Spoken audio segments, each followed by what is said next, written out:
find, a devotional for nerds, geeks, and dorks everywhere. Ellen Elliott created this devotional, Geek, and Ye Shall Find, appealing to people who like Lost or Minecraft or Star Wars or any other nerdy things like that. This is not an advertisement for the devotional. I haven't read it, although it might in some way appeal to me. But the art teacher who wrote it, I was struck by this. The art teacher who wrote it said how God's love appeals to everybody. God's love appeals to a wide swath of people because it is immovable, it is unchangeable, it is unalterable. God's love is for the geekiest and the nerdiest of society. I think about that with our psalm for today, Psalm 106. Maybe a familiar section, especially if you think about when these words were said. Give thanks to the Lord, for he is good, his love endures forever.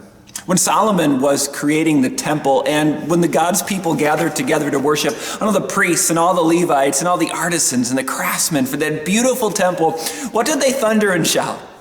These words, that God's love endures forever, his faithful love, his steadfast love for all people. When how many thousands, I don't know, million maybe, were gathered to worship the Lord at that day? A whole bunch of different people with a whole bunch of different backgrounds gathered in God's house to worship.